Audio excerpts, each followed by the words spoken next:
For this week's sutta, I chose a discourse from the numerical discourses, the Anguttara Nikaya.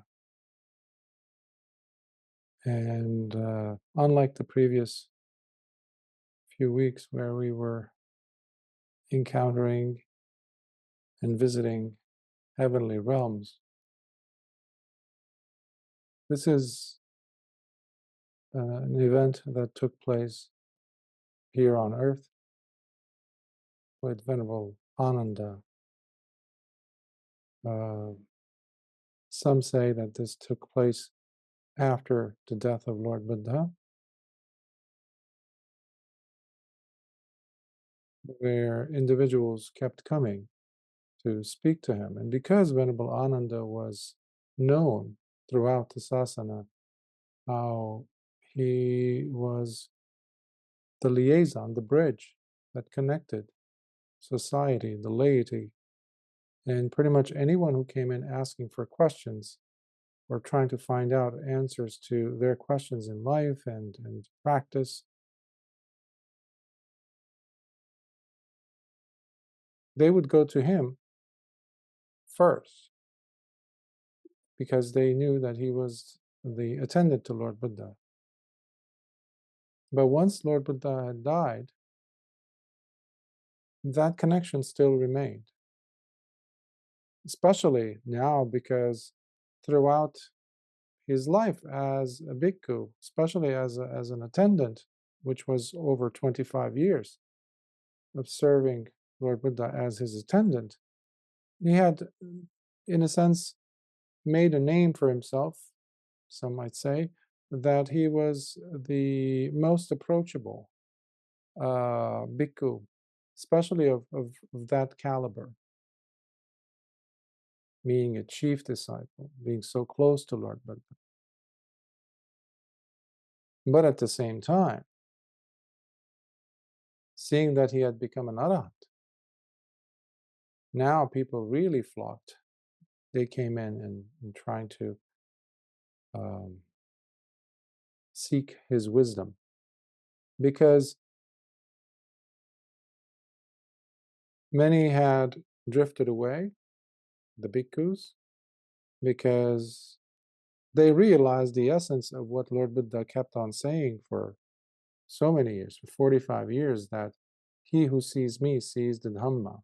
He who sees the Dhamma sees me. Me as in Lord Buddha. So now Lord Buddha had died, so what was left was the Dhamma. So that whole worshipfulness of a person drops away naturally. But that doesn't mean that you still do not have a hankering for or longing for recreating that. And being near and around Venerable Ānanda did it for many people, especially those who were really genuinely interested in breaking free and understanding. So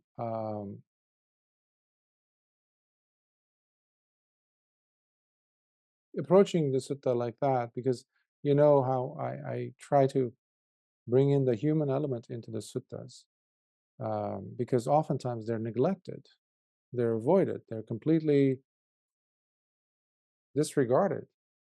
Meanwhile, we forget that these were actual human beings who lived through the difficulties that we are encountering, and then some. So here we see a genuine question, a questioner, and we see also Venerable Ānanda's discerning mind, where we also get a glimpse of why he was seen as the living embodiment of the Dhamma after the death of Lord Buddha. We also see why Lord Buddha chose him to be his attendant. And also because he was the living library of the Dhamma. In the Theragatha, which I think we've covered this one in the past, in one of the Sutta exploration class, series, where he says that Lord Buddha gave him 82,000 teachings, and he got another 2,000 from the other bhikkhus, his fellow bhikkhus. That's how we end up with 84,000 teachings. Um, even though some bhikkhus have said, well, we don't have that many suttas. You always have some person always, saying, oh, well, actually, it doesn't matter, because within a same sutta, you have sometimes so many different teachings, essentially. So if you look at it like that, sure, perhaps 840,000 teachings. Who knows? I'm not going to sit there and count. Let's work on one of those teachings. And here, that is the encouragement. So this is Sutta number 11.16. So AN 11.16, Anguttara Nikaya, the numerical discourses. This is because it's 11. I don't think we've ever done this discourse from the book of the 11s, but this is basically one of them. Eka Dasakanipata. Eka means 1, Dasa means 10, so 1 plus 10, so 11, collection of those discourses. Aṭṭhakanāgara Sutta, or Aṭṭhakanāgara Sutta. Sometimes it's translated, often actually, it's translated as Discourse at Aṭṭhakanāgara. Actually, no, often it's translated as the wealthy merchant, Dasama, discourse to him. However, the name in Pali is Aṭṭhakanāgara, which is the place where he was from, Dasama. So anyhow, minor details. Let's dive in. Once, while Venerable Ānanda was living in the small village of Beluva in Vesali, the wealthy merchant householder Dasama of Aṭṭhakanāgara came to Pataliputta for some business. Then, one day, the wealthy merchant householder Dasama of Aṭṭhakanāgara went and approached a certain bhikkhu who was staying at the Roosters Monastery and asked, Bhante, we have heard that Venerable Ānanda is here, and we would very much like to see him. Could you please tell us where we might find him? Householder, Venerable Ānanda is currently staying in the small village of Beluva in Vesali. Then, having already concluded his business in Pataliputta, the wealthy householder, Dasama of Aṭṭhakanāgara, went and approached Venerable Ānanda in the small village of Beluva. There he paid homage to Venerable Ānanda and then sat to one side and said, Bhante Ānanda, is there an instruction that is truly spoken and well declared by the Blessed One, who knows and sees, the perfectly awakened, the self-awakened Buddha, whereby when the bhikkhu takes that teaching and applies it by living according to it, practicing and training it diligently every day, he will for sure experience his unreleased heart become fully released, where his mental defilements, his heart's contaminants, are then completely eradicated, as he arrives to the ultimate and most sublime safety, that is the freedom from bondage. Indeed, there is, householder, replied Venerable Ānanda. And what is that? Here, householder, by overcoming these obstructive 5 hindrances, the bhikkhu, while being secluded from sensual and unskillful thoughts, enters upon and abides in the first jhāna, which is accompanied by thinking and pondering, with joy and pleasure that arise from such seclusion. Let's pause here for a moment. He's a wealthy merchant, this Dasama householder. He comes from Pataliputta. Pataliputta was very well known. Today, I think it's modern-day Patna, which is still around. So it's an old, old city. I think even the Bactrian and the Greek Macedonian generals and kings used to make, had made this a big city. So even after centuries later, this event took place. But the manner in his question needs to have us pause for a second.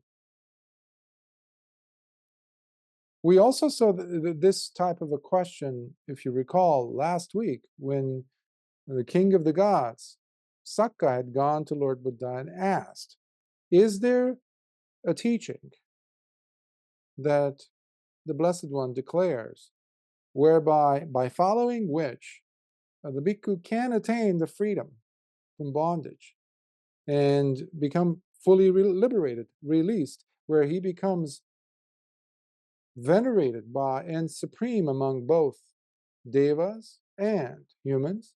So here we're seeing something similar, a question that is similarly formulated. When I read a section like this, when I see a question formulated like this, I see a realist. I see a person who is very much of a matter-of-fact type of a personality. He basically doesn't beat around the bush, as the English saying goes. He is a no-nonsense person, which, interestingly enough, we are always encouraged to be in this Dhamma and discipline, in this Dhamma, Buddhism as such. We don't practice something in the hopes of that teaching somehow paying us back with something nice, some personality changes here and there, etc., etc. No, it has a concrete, specific outcome. It has a specific outcome. And that's what Dasama is trying to find out, because, in those days, many wealthy individuals had already gone to Lord Buddha and discussed the Dhamma. Many of those individuals, probably his own colleagues in business, etc., they had attained some level of awakening. Perhaps he also, we don't know much, but basically, as far as his own practice level, but we will find out as the sutta continues. It is no surprise that Venerable Ānanda is starting with the Jhānas. He's not talking about practicing generosity. He's not talking to him about the devas. He's not talking to him about virtue yet. Or he's not talking about those, which means something. See, we have to pay attention to these details, things that are spoken and things that are not spoken, instead of just like, like trying to be very linear and just, don't draw outside the lines type of a thing. No, we need to use the right brain. We need to look at relationships. So why Venerable Ānanda all of a sudden starts talking to this householder about the Jhānas? Even though in modern day, everybody talks about Jhānas these days. That was not the case. It's mostly hogwash, most of the talk that's going on about the Jhānas these days. Anyhow, it has a little bit of Dhamma, a lot of junk. In those days, it was the opposite. Lord Buddha didn't talk about Jhānas to left and right to everybody who, Tom, Dick, and Harry, as they say. Here we have Venerable Ānanda seeing the question and also addressing the question by going straight away into the crux of the matter, meaning this person must be a meditator who's asking the question to begin with. Even though he's a wealthy merchant, doesn't matter. Those are just unnecessary information for us. Something else is taking place, because this individual is seeking awakening, is seeking freedom, release. And that should not be lost for us. We should keep, that as our North Star throughout the sutta. So he just mentioned to him that He needs to. The practitioner, the bhikkhu, in essence, they're using the proxy of a bhikkhu. But he's talking to Dasama about Dasama. So basically, he's saying, so long as you're working with the five hindrances, they're still there. It's going to be difficult. However, once you've mastered working through these obstacles, the Nibbāna, the five hindrances, we have the sensuality, kamachanda. We have ill will, or the hindrance of aggression or contention. Basically, even passive aggressive behavior in your mind, in your behavior, is having hatred in your heart, plain and simple. You might not take up a club or a baseball bat and hit somebody, but in your attitude, if somebody doesn't agree with you, what is your attitude like? Many people who might look so docile on the outside, they might also be carrying almost like a halo over their head, but you scratch the surface. Whoa! I've seen these individuals. I see them. So it's very important for us to notice that the five hindrances are not just being talked about pertaining to meditation or pertaining specifically to jhanas. No. Because how you're living your life will be reflected in the meditation process,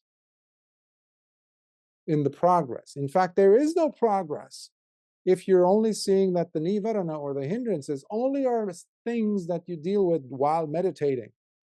I've seen jhana teachers teach this. They won't say it in this way, but they're just focusing on the meditation, during the meditation, what's happening in the meditation, during the retreat, that's it. No. The Dhamma is far more than mere meditation.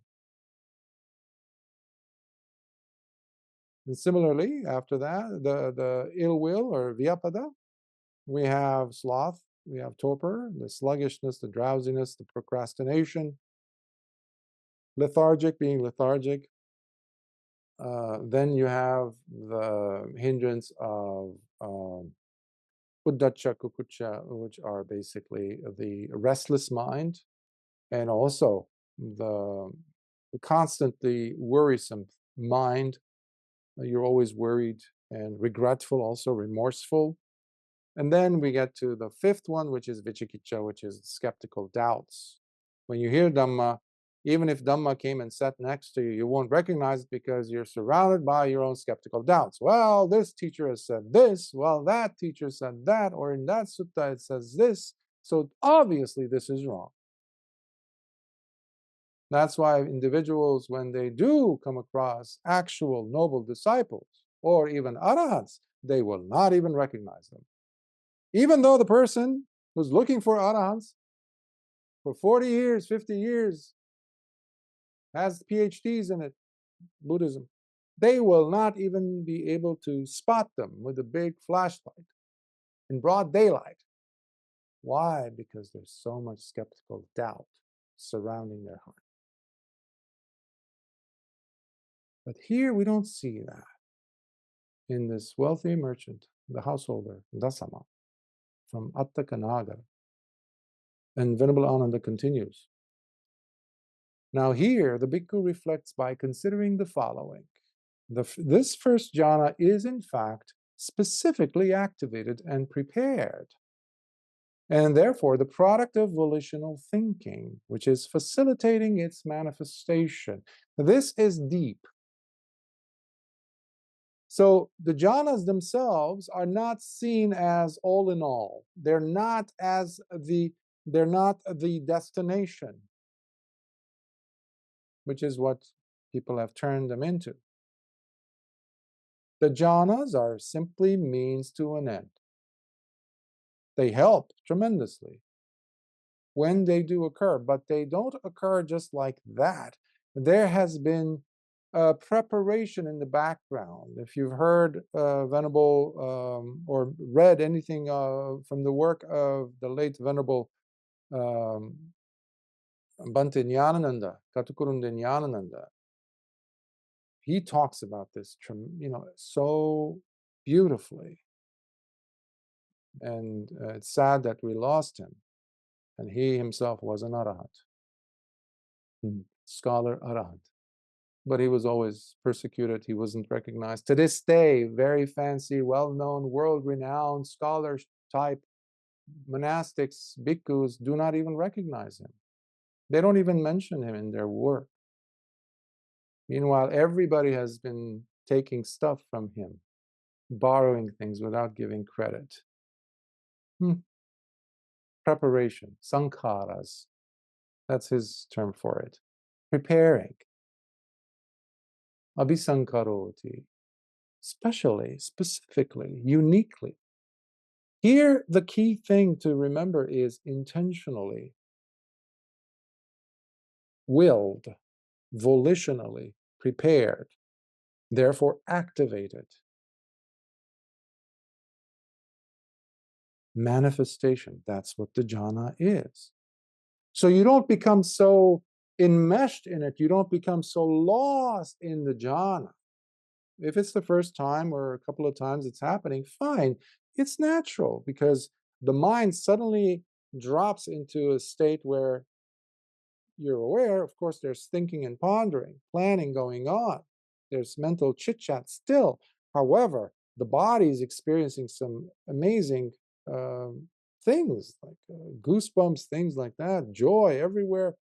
So naturally, the person starts to go like a billion miles a second, thinking, oh, did I hit it? Am I in Nibbāna? Is this it? It must be, because this has never happened, etc., etc.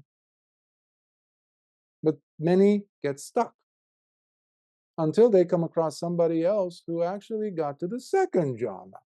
Ooh, I need some of that. Hence, they start to get the machinery activated again so that they can taste that too. So this is where many, many, many people get stuck and are stuck.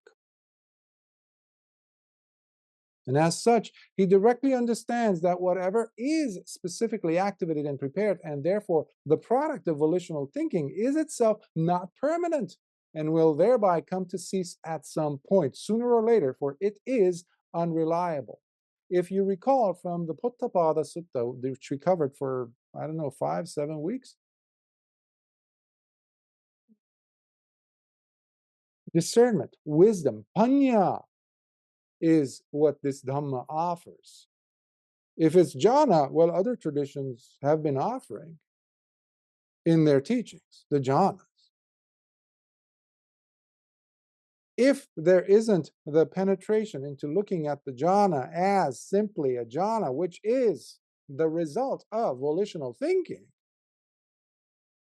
if one cannot see that, if one cannot penetrate the fact that it is, in fact, impermanent, there's nothing to write home about. It's not a big deal, basically, because the mind is intending to maintain that for an X amount of time. So it's constructed. It's sankata, not asankata. Nibbāna is asankata. Therefore, something that is conditioned cannot create or bring about the unconditioned, which many people have said, oh, yeah, so you go through the first, second, then all the way eighth, and then boom, you're just going to have this. It's like getting your bachelor's degree or high school diploma. Once you've completed these, then you're going to be given that. You're going to get that diploma. There's no. Nibbāna isn't like that. However, in the presence of a mind that sees and is questioning in a healthy way the validity of what it is that they're experiencing, then we're talking about a person of a different caliber of understanding. Here is a person who's practicing the Dhamma proper, understanding the Dhamma properly. Now, at that moment, while directly understanding and realizing this truth and becoming anchored on this realization, the bhikkhu gains the possibility to destroy the asavas, the heart's contaminants, then and there. Even in the first jhana, one can eliminate, destroy and become a khinasava, the destroyer of the asavas, the contaminants of the heart, the three. Kamasava, bhavasava, avijjasava, and become an arahant. However, if he does not, due to his greed and attachment towards the Dhamma, then by defeating the 5 lower fetters, when he dies at the end of his life, if he still has not attained perfect awakening, he will be reborn into the pure abodes, where he will attain to perfect awakening, without ever returning back from that world. So, Venerable Ānanda is just given Dasama instructions on how to become an anagami. So we know now that this individual that Venerable Ānanda is talking to, addressing, must at least be a Sotapanna. This is special instruction, because he started with the Jhānas, and he's helping, he's almost holding his hand, showing him directly the path to arahantship. But he's saying, so even if you get to see those things, you see, you're understanding that it is specifically prepared, actively, you're participating in the bringing about of this jhana. You're seeing through that, then hence it is impermanent. You understand that, which is great. That makes you 1 out of 100 million, maybe, people who are trying to experience the jhanas or do experience the jhanas. But you have an attachment to the Dhamma. Arahantship is still out of reach for you. But don't fret, because anagami status is there for you. Because the realization of that truth is pretty significant, even though there is the attachment to the Dhamma. This householder is one instruction that is truly spoken and well declared by the Blessed One, who knows and sees the perfectly awakened, the self-awakened Buddha, whereby when the bhikkhu takes that teaching and applies it by living according to it, practicing and training it diligently every day, he will for sure experience his unreleased heart become fully released, where his mental defilements, his heart's contaminants are completely obliterated, as he arrives to the ultimate and most sublime safety, that is, the freedom from bondage. Also, householder, through the disappearance of both thinking and pondering, the bhikkhu enters upon and abides in the second jhana, which has self-confidence and singleness of mind. This time in the absence of both thinking and pondering, but with the experience of joy and pleasure that arise from samadhi, the stable collectedness of the heart. Initially, the first jhana allows, because it's an unusual state compared to the person's state when they're interacting with the world, responsibilities, etc., noise, this, that, society, company, this. But when you put that person in a secluded environment, that enables them to drop into a state that is, as I was mentioning, unusual. Even though the thinking and pondering is there, the person still gets to experience the benefit and the joys that come from such a seclusion. However, as they are progressing, now samadhi takes place, the stability of the mind, collectedness of the mind becomes collected. So the subtle joy that they feel, or the pleasant experience that they feel, is not the result of mere seclusion, but it is primarily the result of the samadhi they're experiencing. Now here the bhikkhu reflects by considering the following. This second jhana is also specifically activated and prepared, and therefore the product of volitional thinking, which is facilitating its manifestation. So here too they see that this too is simply the product of my willful, intentional activating. So I am putting energy behind this. I am applying sankharas behind this, because that's what sankharas essentially are. They propel us, they compel us to do something. Could be good or bad. So it's a sansarically propulsion system that we were the authors of, nobody else. That's why I sometimes use the definition of habitual tendencies instead of just say, preparations or fabrications or uh, formations, things like that. They don't do anything for me. Preparation sometimes does, but for me, habitual tendencies. Okay. So there's a drive there. Okay, in the background, yes. When you see something, a dish, something that you really like, watch what is happening to the body, to the six sense organs. If it is something, let's say, edible, instead of being mesmerized by what you're looking at, check the tongue.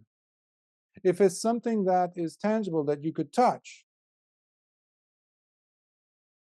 let's say your phone is right at the edge of the table. You just notice that, or something is right there. Notice what is happening to the body. What happens to your fingers? Which fingers? Which hand? Do your fingers suddenly touch?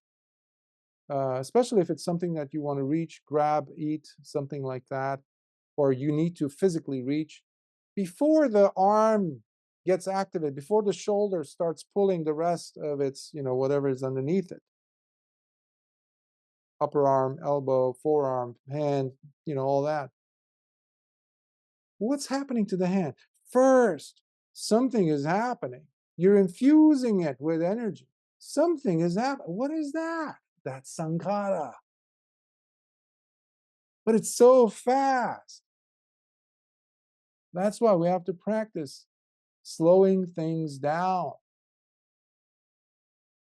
I love this experiment that I don't remember who it was that mentioned it to me years ago. I was a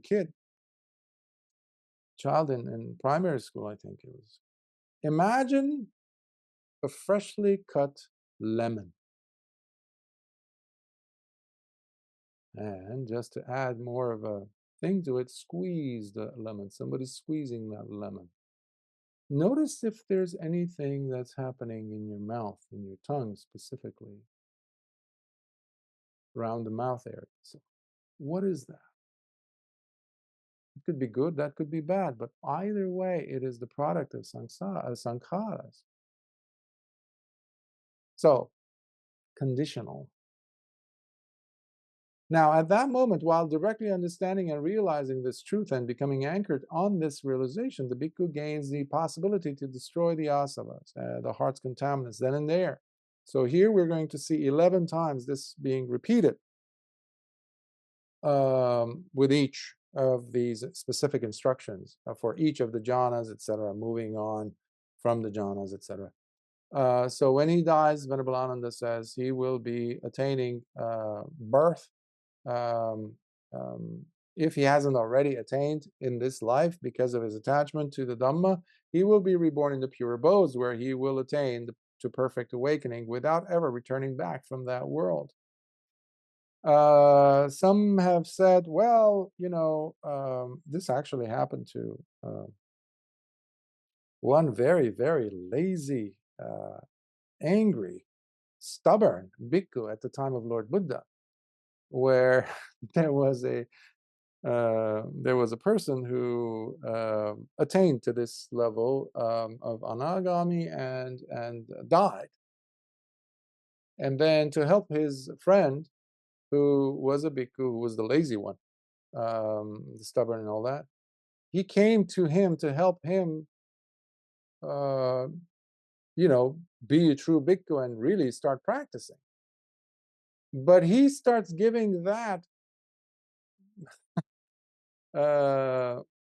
ex-bhikkhu, who's now an anagami, living in the pure abodes, who has taken the time to come down to kind of advise and help his buddy, he starts scolding him and saying, oh, you've only become an anagami? Oh, how sad. You didn't try hard enough. And what are you doing here? You should become an arahant. He's saying this to a mighty Brahma who's come from a pure abode, a noble disciple who's already third stage awakened one.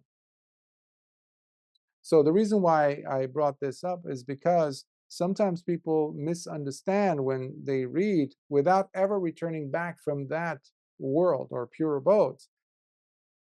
That means they will not fall out of it.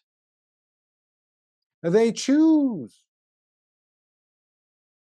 It was primarily the anagamis, those Brahmas, those noble disciples, and the arahants within those who have attained arahantship in those realms that have everything to do with the sasana, with the allowing, giving us the opportunity to have the Dhamma in the first place. Brahma Sahampati, who was that?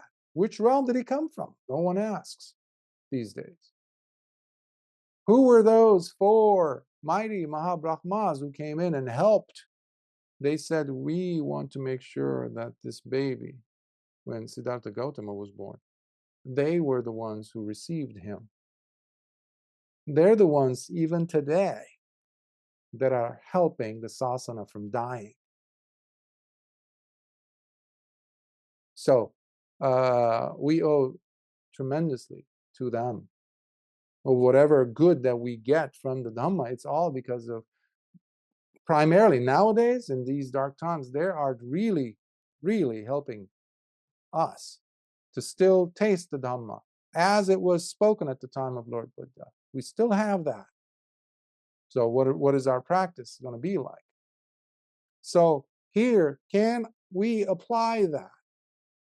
So Venerable Ānanda comes back and says, yes, so this is another way that a bhikkhu can attain the freedom from the heart's contaminants and be free from bondage, be released from bondage.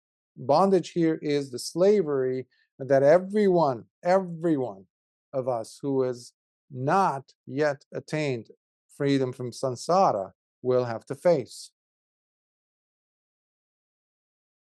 That's why we don't push for a rebirth in a heavenly realm. That's never the goal of this sasana, never. That is a categorical statement because it comes straight from Lord Buddha. Lord Buddha always told the bhikkhus it is quite discouraging to see individuals still trying to gain some rebirth in a heavenly realm.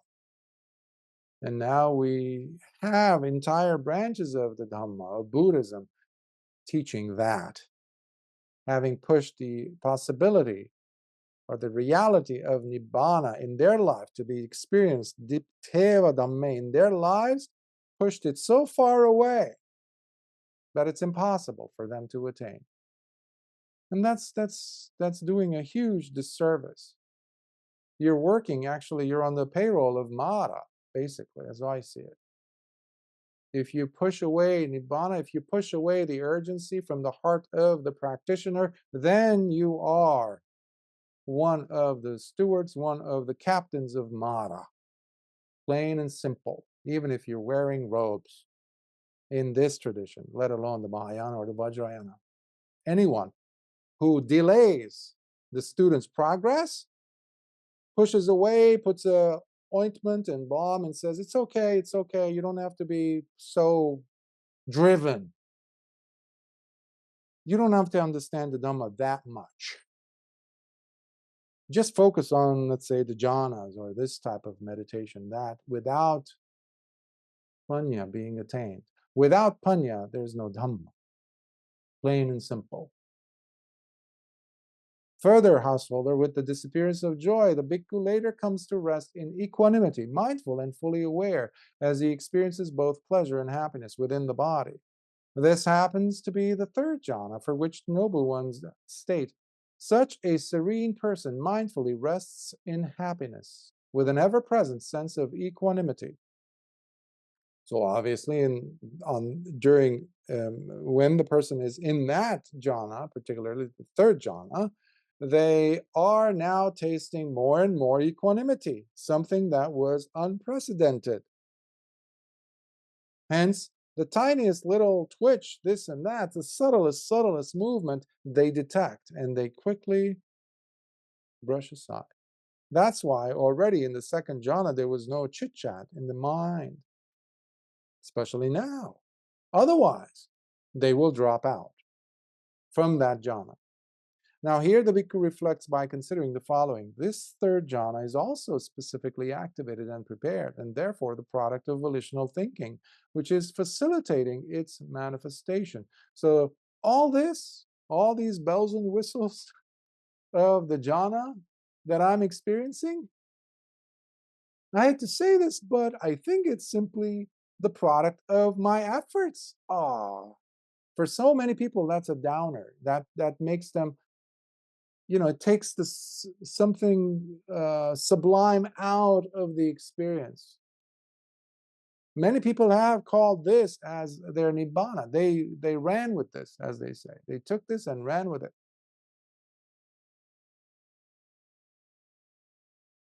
Already they completely dropped the anatta principle out. There's nothing substantial here. It's just a process. It's just a manifestation of several different conditions coming together, period. And as such, he directly understands that whatever, so this is the discerning bhikkhu, whatever is specifically activated and prepared, and therefore the product of volitional thinking is itself not permanent, and will thereby come to cease at some point, sooner or later, for it is unreliable. The coming to cessation is key. Most people are running from one delightful experience, one excited or moment of excitedness to the next. That's what craving is doing. Okay? It always pulls us by the ear, by the neck, by the nose, by something, and from one experience to the next. The moment this starts to wane and wilt and fade away, guess what? Something else is over there already repairing, it's brewing. It's like, don't worry. Don't worry. Craving says, there's something else over there. Oh, you close this window on your, let's say, if you're surfing the net, don't worry, we'll find another website, another browser, another thing, another video, another thing, another page, another experience, another flavor.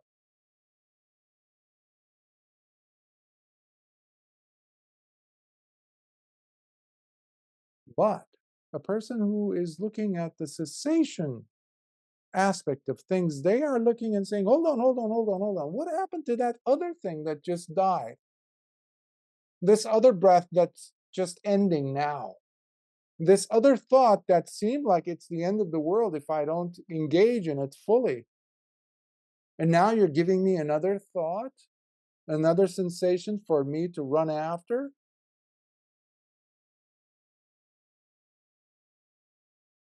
That's what craving does to us all the time. But here we have a person who's seen that. So anybody who's practicing vipassana proper is primarily looking at the cessation aspect of things, bhava nirodha, the cessation aspect of the becoming, whatever it is that's taking place, instead of jumping to the next thing like a goat, instead of the other thing.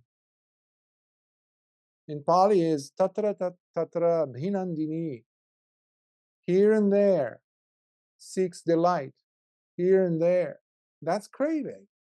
It says, don't worry, we got you covered. We're over there. We got the next breath coming in. We got the next flavor coming in. But you didn't like this food, we can order another, where there's another one, another restaurant, another this. And there goes a life. That's why this is only a thing that can be done, an effort, a lifestyle that can be applied and followed and lived and practiced by oneself. No one can force this upon us. No one can make us. Even Venerable Ānanda, with Lord Buddha, the king of the Dhamma, being there in his life practically every day for 25 years, he was still very sluggish. In fact, it took the death of Lord Buddha to jolt him into action, Venerable Ānanda, to see the cessation aspect of it, to really want to go all the way in. That's how difficult it is. So your reasons for practicing the Dhamma have to be compelling. That's why I keep insisting on, it's just, it's not just me. We see this all throughout the suttas. Urgency, sangvega has to be, it's about non-delay. No more delaying.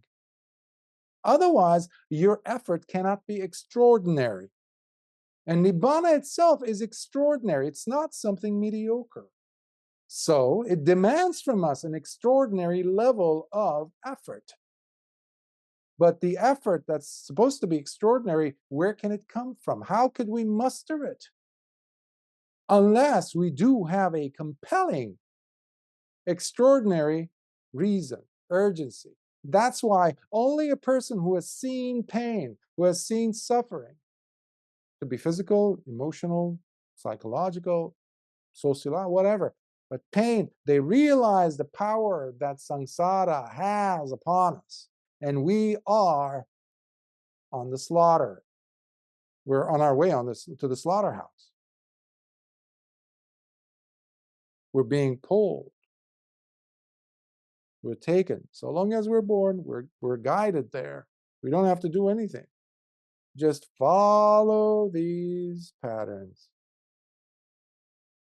And Nibbāna is all about breaking patterns.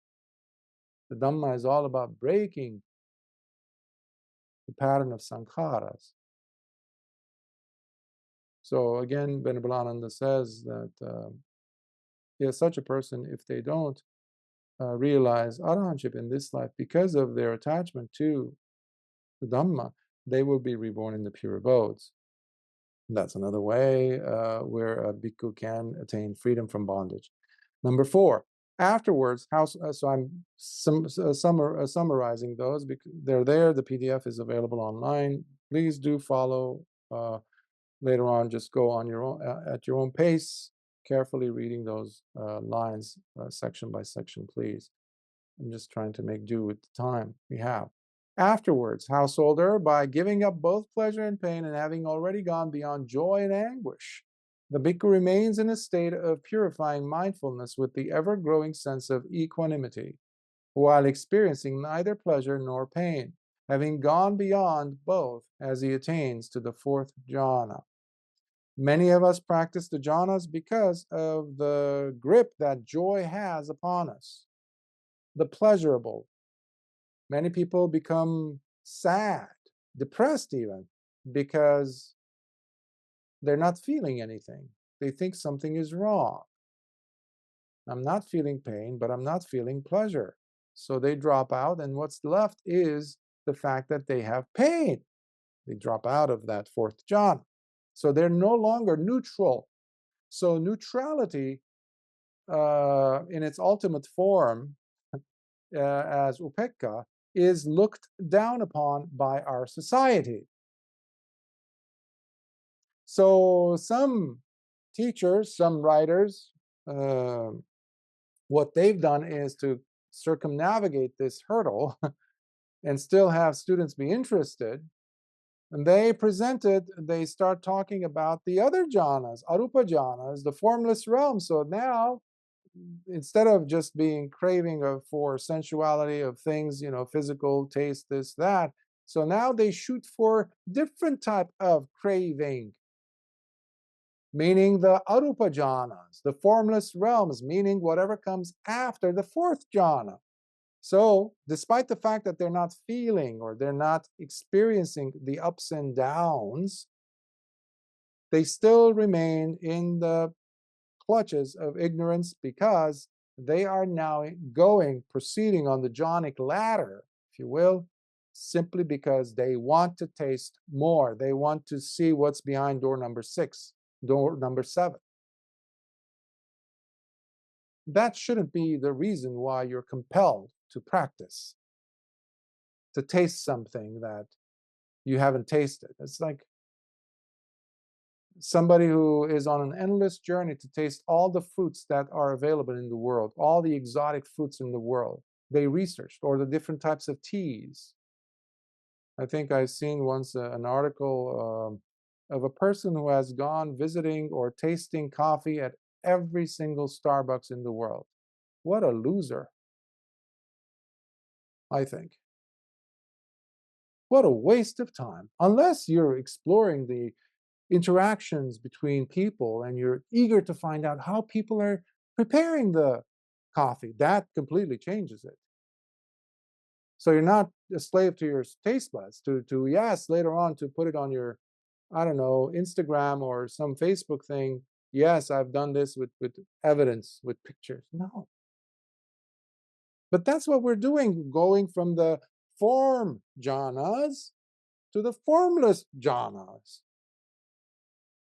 That's what it has turned to be. It's just like A, B, C, D. So it's very linear. It's very much like calculated, but not in a good way. Not to seek liberation, but to attain something that you have or nobody has, but I'm going to have. That's not the Dhamma. It's not the path. That's not what the jhanas are for. Now here too, the Bhikkhu reflects while considering the following. This fourth jhana is also specifically activated and prepared, and therefore the product of volitional thinking, which is facilitating its manifestation. So when we have the right conditions for something, it will happen. If you have a house that is infested with rats, with pests, then there are the conditions for these pests to show up. Let's start by cleaning the house, closing the doors, the entry points. Close those. Protect. Don't leave food outside. Protect. And already you're going to see the numbers dwindle in until they disappear. So you apply wisdom, discernment, instead of just saying, well, this is happening. No, conditions are happening. And as a result, there is a manifestation of this thing, which in this case, the fourth jhana, or leading us to the fifth jhana.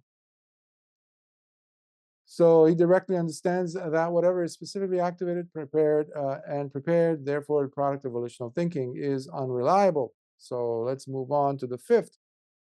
Then, householder, the bhikkhu trains himself as he comes to possess a heart that has left behind all manner of coveting, that has abandoned all hostility, and now lives mindfully, unconfused, and with full awareness. With his heart brimming with metta, he finds it naturally flowing abundantly, thus permeating its universally benevolent loving kindness, metta, shining it in one direction of space. Similarly, he does so with the second direction, the third direction, and the fourth direction. First, you have to do it, you have to radiate, you have to fill it up within you. A torch or a flashlight that doesn't have enough of a juice in its battery, it won't be able to put out light enough so that it can light up a dark room. So first make sure that the battery is full of juice. Meaning, make sure you are really vibrating with metta through and through. Then you can go ahead and project it, radiate it in one direction. That's practicing honing skills, basically. Targeting.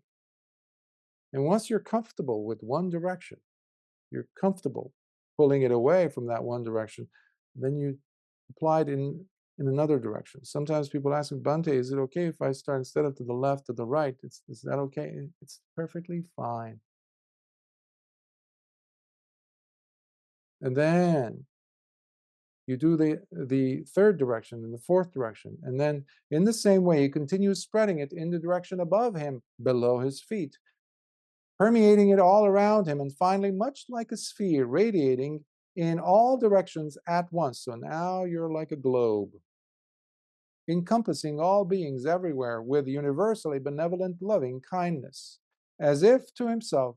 So you're still feeling it. So it's not a one-sided thing. You're not just like sending it throwing it like a bundle of metta, you're feeling it. So you're experiencing metta and you're just opening it up. So everything, everyone, every being is touched by it, permeated in it, inescapably so. It's like the ocean water, and you look down with your goggles and you see everything is being touched by the salty, cool ocean water. As if to himself, while continuing to live with a heart that is suffused with metta, as it increasingly grows and becomes vastly boundless, exalted, beyond all measure, beyond any danger, without any hostility or fear. Here too the Bhikkhu reflects while considering the following. This release of the heart through the application of metta, universally benevolent loving kindness, is also specifically activated and prepared, and therefore the product of volitional thinking, which is facilitating its manifestation. So even this lovely experience is the product of my putting in specific effort. And as such, he directly understands that whatever is specifically activated and prepared, and therefore the product of volitional thinking, is itself not permanent, and will thereby come to cease at some point, sooner or later, for it is unreliable. So you do not. Lord Venerable Ānanda is not saying, okay, you drop metta and you say, oh, okay, I figured you out. No. What the tendency of the mind is, it grabs onto things. It solidifies things. Last week, I think it was, I was mentioning about how 2 weeks ago when we were talking about Baka Brahma, he had objectified his role, his position, his life in the Brahma realms. Last week we saw Sakka, the king of the gods, himself objectifying the fact that he is the king of the gods, that he had won over the asuras, that he now was building this vast palace with hundreds and hundreds of towers, with tons and tons of nymphs and things to amuse him. And Dhamma was simply filling up a small space. It was serving a purpose for him. But he had seen himself objectified, whatever he was feeling. We objectify our feelings, emotions, but especially our sannyas, our perceptions of how things are. We get stuck. We are the quintessential prisoners sitting there with the door, although it's unlocked, but it is pushed in a way where prisoner, us, we look at the door and say, oh, I'm in prison. Only what we need to do is just pull the door just gently, it's not locked, and walk out. That compels us to have an enormous, extraordinary urgency to lift us up from our seat. No one can do that. No person is going to come and drag us out of there, haul us out of there. No. Wisdom has to. So as you are, because wisdom is greatly supported by metta. When you have metta towards yourself, you're forgiving towards yourself. So long as you're not, again, wisdom has to be there. Otherwise, you're just very much permissive towards your mistakes. Or you look at others. No, look at me. I'm no. So here, even metta, despite the fact that it gives such lovely experiences, and it's so, I mean, come on, it's benevolent, loving kindness. How can it be wrong? It's not it being wrong. There's no such question as being asked. However, the objectification of that, that's the thing, because you have entire populations who have turned that into the main, all in all. They've objectified metta and what they get out of metta. It's like that Zen story or anecdote where the teacher is pointing to the moon and people come and worship the finger. Well, it's the finger, genius. The finger is simply pointing at the moon. It is not the finger. Similarly, metta is serving a purpose here in a wonderful way. When the mind is able to pause and say, let me see. This is insight practice. Not just continuously repeating like a mantra to yourself, thinking, pondering, walking. No, you're not an automaton. You're not a machine. You're not a zombie. You have to understand what's happening. That's why this path is all about understanding. Seeing, jnana, dasana, seeing with wisdom. Furthermore, number 6, householder, the bhikkhu trains himself as he comes to possess a heart that has left behind all manner of coveting, that has abandoned all hostility, and now lives mindfully, unconfused and with full awareness. Then, with his heart brimming with karuna, he finds it naturally flowing abundantly, thus permeating its universal compassion, karuna, and shining it in one direction, similarly just like with metta. Similarly, he does so with the second direction, the third and the fourth direction.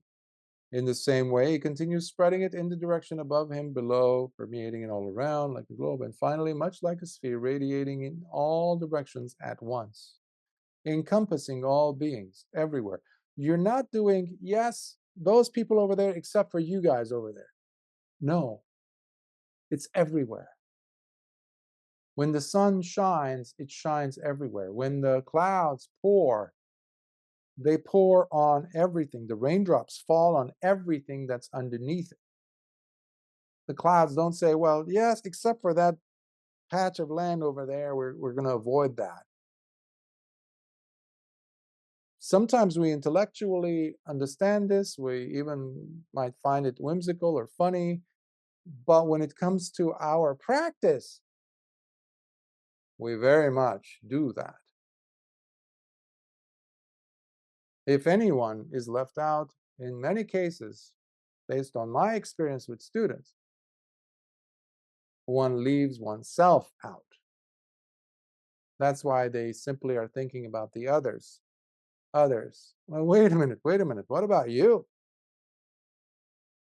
So-called the author, the progenitor, the starting point of this metta, karuna, mudita, upekkha. What about him or her? What happened?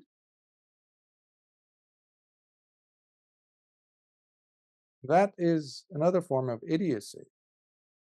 Later traditions in Buddhism, of course, they turned that into a philosophy where you have to leave everything about you and attaining freedom, and you go and work over there with those neighbors over there. Fix them, give them love, give them metta, give them freedom, give them Dhamma, but forget about yourself. It's noble. It's much more noble. That's not the Dhamma. That's stupidity. Here too, the bhikkhu reflects while considering the following. This release of the heart through the application of karuna, universal compassion, is also specifically activated and prepared, and therefore the product of volitional thinking, which is facilitating its manifestation. And as such, he directly understands that whatever is specifically activated and prepared, and therefore the product of volitional thinking, is itself not permanent. So karuna also, just like metta, is impermanent, therefore unreliable for it to be there. Because one day you're practicing metta, karuna, it's beautiful, it's so easy, it's flowing out of you. And the next, nothing. It feels like you're climbing up a mountain without any stairs, any railing, and it's slippery. And somebody dumped a whole container full of oil and it's raining. It feels like that. At that moment, one needs to apply wisdom and directly apply karuna towards oneself. That despite all these conditions, I'm still here, I'm still sitting, I'm still wanting to permeate karuna or metta. And because all of this is simply specifically activated and prepared for whatever reasons, we have no control over the mind at one moment or one day or one retreat dropping into this beautiful space of tranquility, and in another, poof, it's impossible. So I'm bad, I'm doing something. No, no. Here's where we need to pay attention to the sankhara's presence. Nobody is at fault in that example. So, specifically activated means unreliable. 7. Then, householder, the bhikkhu trains himself as he comes to possess a heart that has left behind all manner of coveting, that has abandoned all hostility, and now lives mindfully, unconfused, and with full awareness. Then, with his heart brimming with mudita, he finds it naturally flowing abundantly, thus permeating its universal altruistic joy, mudita, shining it in one direction of space. Similarly, he does so with the second direction, the third direction, and the fourth direction. So, same principle now with mudita, which is the third Brahmavihāharas, third of the Brahmavihāharas, and the same principle applies. Unfortunately, I have to jump through these because it's a repetition. However, again, please read them on your own. And with each of these liberations, because even as Venerable Ānanda was saying with the first jhana, similarly with the Brahmavihāharas, one can attain liberation if and when one is sufficiently applying oneself with discernment to see the non-substantiality of that state, seeing that it is simply specifically activated and impelled, brought forth by one's own efforts, given the conditions that you have created. Hence, they manifest. The ability to see that is vipassana. The ability to see that is practicing insight. Because thanks to the samatha practice, the tranquility practice, you will, if you're doing everything right, and it's samma sati practice you're doing, samma samadhi practice you're doing, then, and you don't have any karmic problems there, or you haven't broken any sila, you will drop into one of these jhanas or the Brahmavihāharas. That's still as high as you're going to go. There is no penetration through insight yet, but this path has both. Both, as the Lord Buddha says in the Book of the Twos of the Anguttara Nikaya, there is samatha, there's vipassana. These work together. The two wings of a bird. So, liberation will only happen if there is insight being introduced in your practice. Samatha makes it smoother. Next, householder, the bhikkhu trains himself as he comes to possess a heart that has left behind all manner of coveting, that has abandoned all hostility, and now lives mindfully, unconfused and with full awareness. Then, with his heart brimming with upekkha, he finds it naturally flowing abundantly, thus permeating its equanimity. Upekkha, shining it in one direction of space. Similarly, he does so with the second direction, the third direction, and the fourth direction, etc. Up, down, all around, and like a globe. Here too, the bhikkhu reflects while considering the following. This release of the heart through the application of upekkha is also specifically activated and prepared, and therefore the product of volitional thinking, which is facilitating its manifestation. As such, he directly understands that whatever is specifically activated and prepared is therefore unreliable, impermanent also. Next, householder number 9. By having completely transcended and gone beyond the confines of the physical world and of tangibility. By the way, you notice Venerable Ānanda did not just jump from the 4th jhana to the 5th, as it were, the arupa jhana. He he sandwiched in there the Brahmavihāharas, okay? Telling us that that is even more pertinent to our life, to our lifestyle. It should be applied. Because ultimately, which one's better, living with Brahmaviharas or being able to attain the, infinity of space or infinity of consciousness? What is that doing to your relationship with your neighbor? Metta could probably help you help them pull out the garbage can out, to help them with a smile, with a acknowledgement of their humanity when no one else smiles to them. So hence we see this. It's interesting how the Dhamma oftentimes is weaved thanks to the personality of the teacher, in this case Venerable Ānanda, how he's formulating. He's not doing anything adhammic, of course not.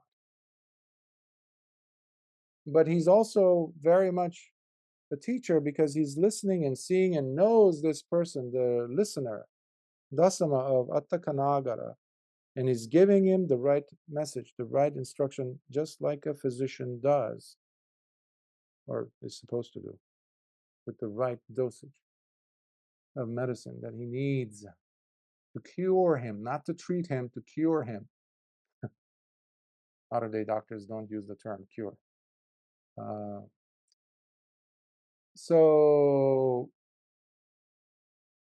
And by no longer paying any attention to the multiplicity of unending perceptions and instead remaining fully aware that space is infinitely boundless, the bhikkhu enters upon and dwells in the dimension of boundless infinity of space. Here too, the bhikkhu reflects while considering the following. This attainment of the dimension of boundless infinity of space is also specifically activated and prepared, and therefore the product of volitional thinking, which is facilitating its manifestation. And as such, he directly understands that whatever is specifically activated and prepared, and therefore the product of volitional thinking, is itself not permanent, and will thereby come to cease at some point, sooner or later, for it is unreliable. Again, bhava nirodha. You don't have to wait for your own death to test that theory out.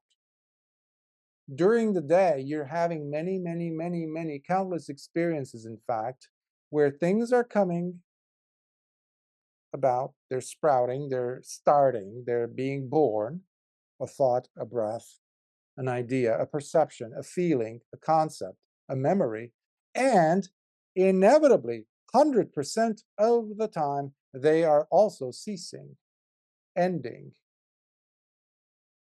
If you want to speed up your own awakening, check to see the cessation more.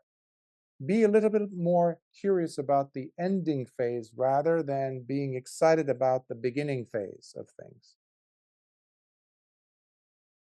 Now, at that moment, while directly understanding and realizing this truth and becoming anchored on this realization, the bhikkhu gains the possibility to destroy the asavas. However, if he still is attached to the Dhamma, he will be reborn in the pure abodes. Number 10, also householder, by having completely transcended the state of space being infinitely boundless, and by experiencing and being fully aware of how consciousness is boundlessly infinite, the bhikkhu enters upon and dwells in the dimension of boundless infinity of consciousness.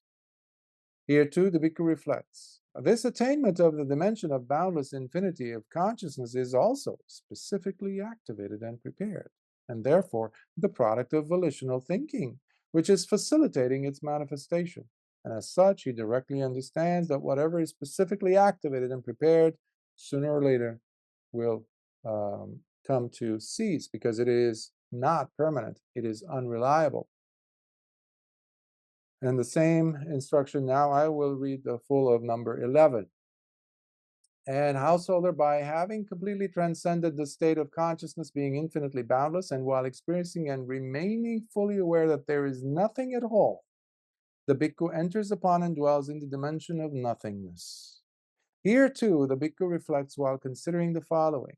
This attainment of the dimension of nothingness is also specifically activated and prepared, and therefore the product of volitional thinking, which is facilitating its manifestation. even the state of experiencing nothingness relies on your efforts, relies on your intentional efforts, because you are selectively, specifically have brought about the conditions to manifest it. It doesn't happen on its own. You don't have people walking around experiencing nothingness, even on retreats. But even that, despite being such a lovely, lovely state of mind, it's still manifestation of certain conditions. And as such, he directly understands that whatever is specifically activated and prepared, and therefore the product of volitional thinking, is itself not permanent, and will thereby come to cease at some point, sooner or later, for it is unreliable. Now, at that moment, while directly understanding and realizing this truth and becoming anchored on this realization, the bhikkhu gains the possibility to destroy the asavas, the heart's contaminants, then and there. However, if he does not, due to his greed and attachment towards the Dhamma, then by defeating the 5 lower fetters, when he dies at the end of his life, if he still has not attained perfect awakening, he will be reborn into the pure abodes, where he will attain to perfect awakening without ever returning back from that world. Then, once Venerable Ānanda spoke these words, the wealthy merchant Dasama of Aṭṭhakanāgara said, Bhante Ānanda, just like a man who went out searching for a single gateway to a treasure, an entrance to a hidden treasure, but instead of just one, he was granted access to much more, and thus suddenly obtained 11 treasures all at once. Similarly, Bhante Ānanda, I was looking for a single door, a gateway to take me to the Deathless, and instead I was shown and granted access to not one, but 11 doors to the Deathless. Just like a man living in a house with 11 doors, when that house catches fire, he will have 11 exit points, 11 doors to escape the house that is ablaze, and set himself free by fleeing from its ravaging flames. Likewise, I now have 11 doors to my freedom, 11 doors that will take me to the Deathless, whereby I can attain for myself the safety that I seek. Bhante, while the ascetics of other sects have to pay their teachers compensation to receive their instruction, then why should I not make an offering here to the Venerable Ānanda? Then the householder Dasama of Aṭṭhakanāgara invited and assembled the Sangha of bhikkhus from both Vesali and Pataliputta, and with his own hands offered delicious and nutritious foods and sustenance to them, and they were all satisfied.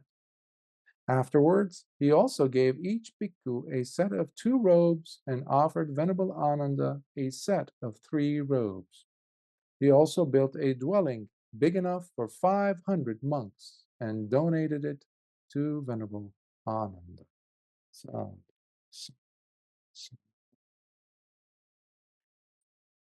how beautiful.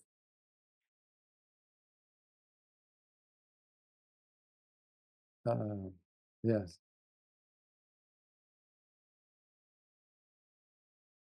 Are there any thoughts, questions, comments?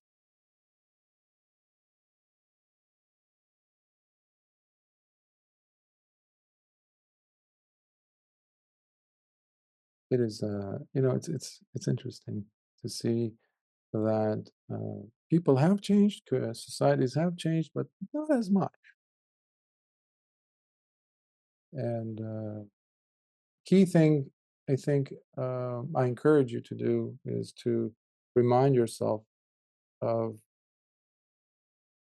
well, can you include yourself in that, the question and answer setting, in that environment, in the thought patterns or in the thinking or the challenges that the questioner was dealing with, or the satisfaction or delight that he was presented with at the end of the talk? Can you really appreciate what Dasama, the wealthy merchant, expressed. Instead of Bhante looking for and finding one, I was hoping for only one, he says, but I got 11. Now, I think this is going to be 121st sessions. Today's is the 121st session of our Sutta exploration series.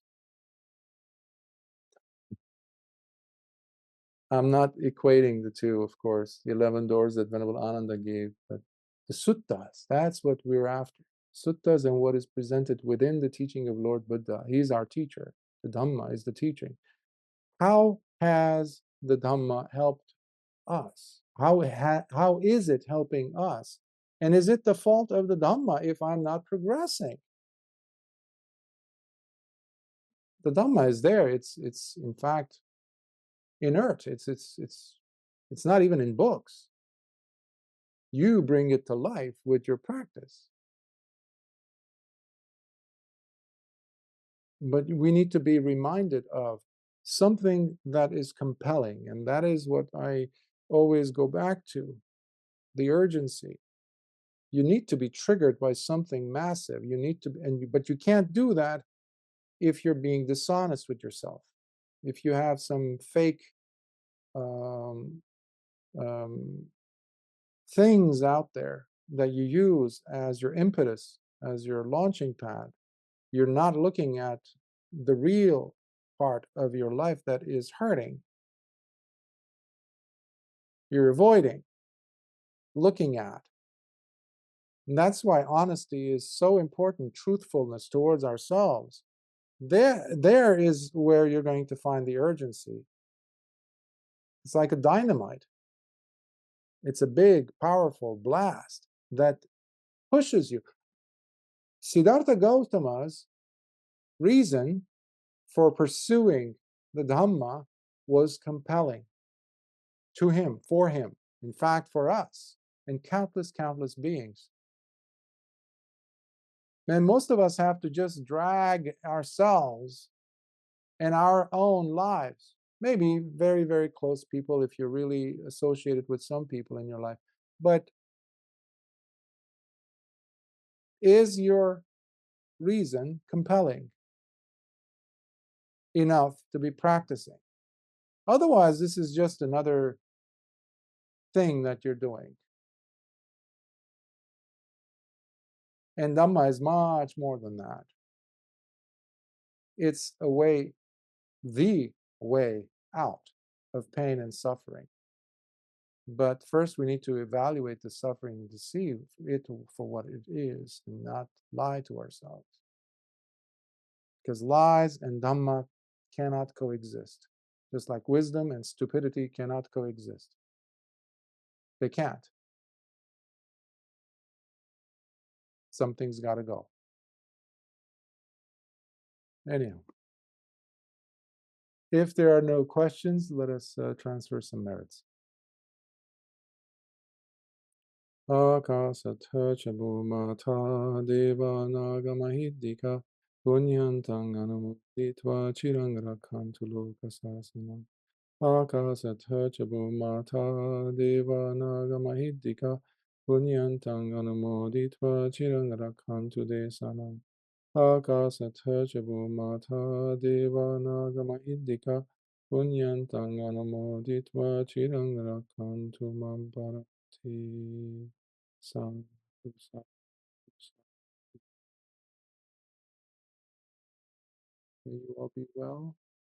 May Triple Gem's blessings be with you and your loved ones in all your endeavors. May your practice grow and may you taste the Magga Phala Nibbāna in this very life. Sukhya